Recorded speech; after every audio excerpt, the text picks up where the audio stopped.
collaborations. We already had climate challenges and another one on climate challenges. So climate is now, and with this one, at least for the interpresentations, it's a wrap. Now we're going to have Maria João Sousa from Climate Change AI to discuss climate challenges through an AI lens. Thank you so much, Maria, for joining us. It was really nice to meet you already very briefly in New York at the dinner. And without further ado, please come on up here.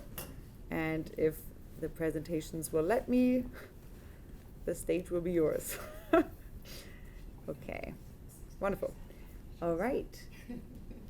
Okay, I'll be doing your time here. Thank you so much for joining us. Yeah, thank you, everyone. Today I will be talking about tackling climate change with machine learning, which will primarily give a mental model of how we think through how to use AI to tackle climate change in a cross-cutting way. So I'm glad that we have already established that we need to do something about climate change, and we are also aware that the impacts are felt globally, that it affects the most disadvantaged population. So there's a big urgency in addressing this issue. And we need to achieve net zero emissions, greenhouse gas emissions by 2050. But as we saw in the first presentation, emissions are still rising every year. So it really requires concerted action to achieve this goal. So what does that mean? It means addressing mitigation, so reduce the rate of climate change, by limiting the emission of greenhouse gas emissions and capturing some of the gases that are already in the atmosphere, as well as adaptation. So preparing to the effects that we are already feeling due to climate change, but also the predicted impacts from the increased warming, hopefully up to 1.5 degrees. But it's also important to stress that climate change is not an on-off switch, so it really requires concerted, continuous action for us to achieve that goal. In that sense, our organization and a group of us really delved into this topic of how ML and machine learning could be useful to address climate change. And we did a large overview paper of applications where AI could be useful across electricity systems, buildings and cities, transportation, farms and forests, climate prediction, industry, social adaptation. It's really comprehensive. It's over 50 and over 60 pages, actually. So I won't delve into specific applications today, but I definitely encourage folks that want to get a better sense of what ML could be used for to dive into that overview paper.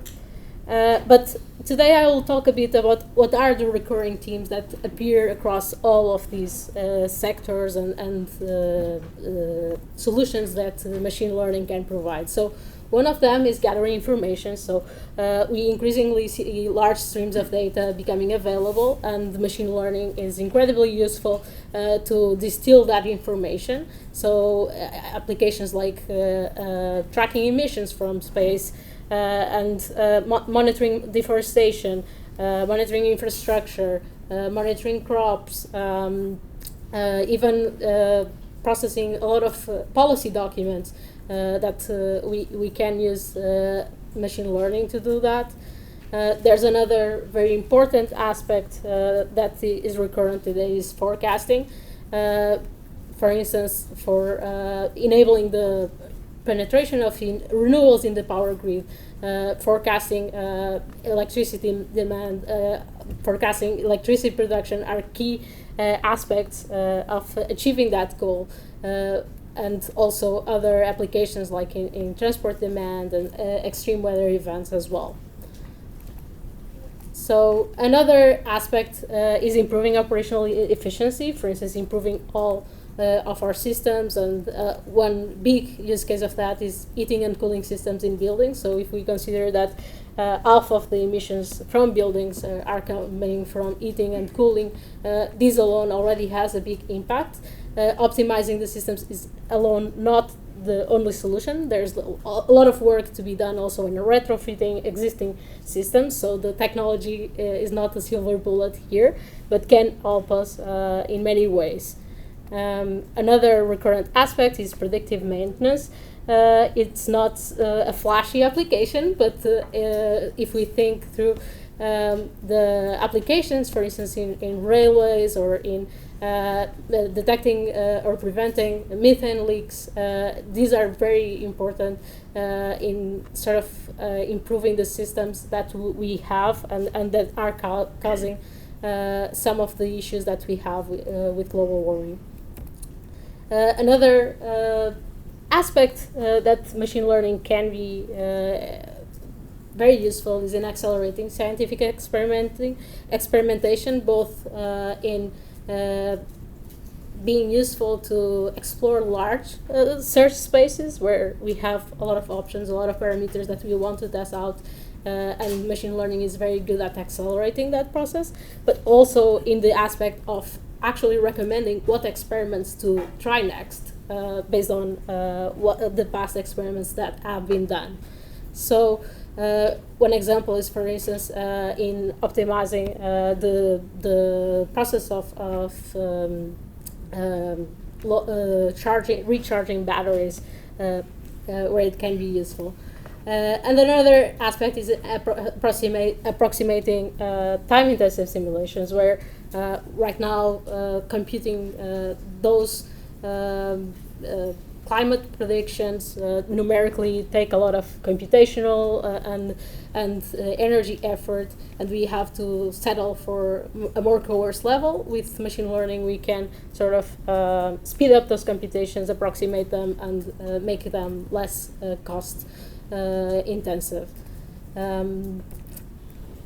So I have to also mention that AI can be very useful for climate action, and definitely there's a lot of space here, but there's also the AI is a general purpose tool, so it is also being used for applications that increase emissions, and that is something that we have to be aware.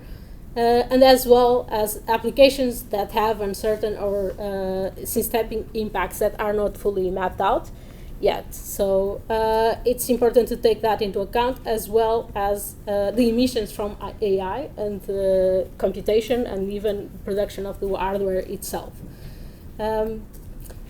We have also, in addition to this paper, also collaborated on international policy report for the Global Partnership on AI that provides actionable insights for governments to support the responsible use of AI in context of climate change. I also encourage everyone to dive into this.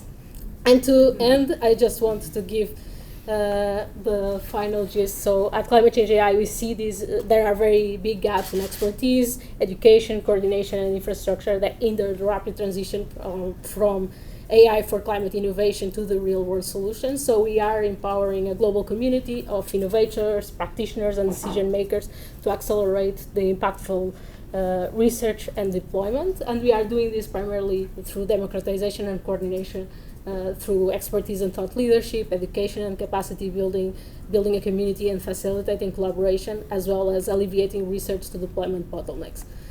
If you want an entry point for the AI and climate intersection, you have a lot of entry points through our platform. So I am out of time, but encourage everyone to look into us and talk to me afterwards. Thank you, everyone. Wonderful. Thank you.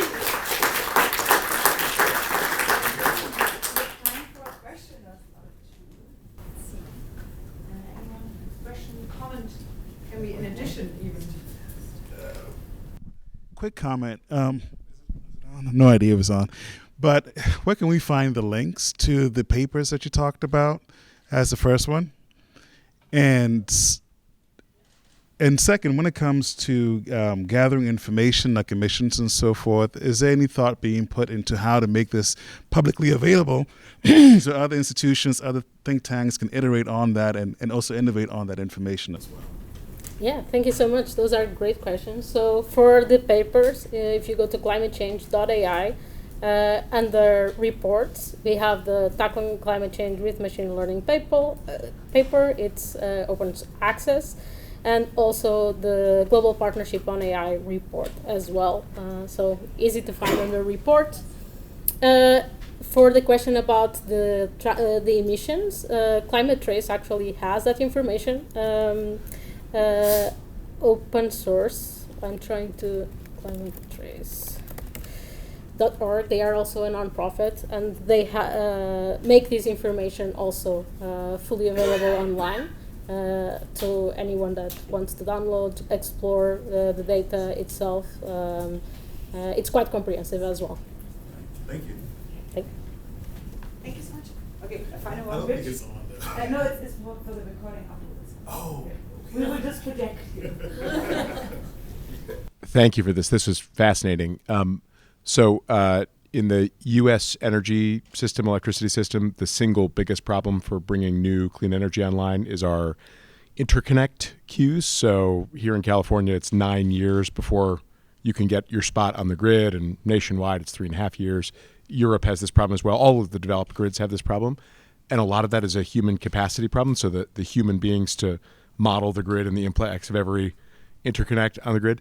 It felt like you were identifying that as an opportunity in sort of the grid modeling and sort of at the intersection of grid modeling and forecasting. Could we replace hundreds and thousands of grid modelers around the country with some AI and do that much more quickly than 9 years? Yeah, there are definitely opportunities in optimizing the power grid and also in predicting demand more efficiently and also understanding from where to dispatch energy production. It's not my specific field, but it's definitely an area that has a lot of work and has some content dedicated to it in the Tackling Climate Change with Machine Learning paper. Yeah. Okay, wonderful. Thank you so much.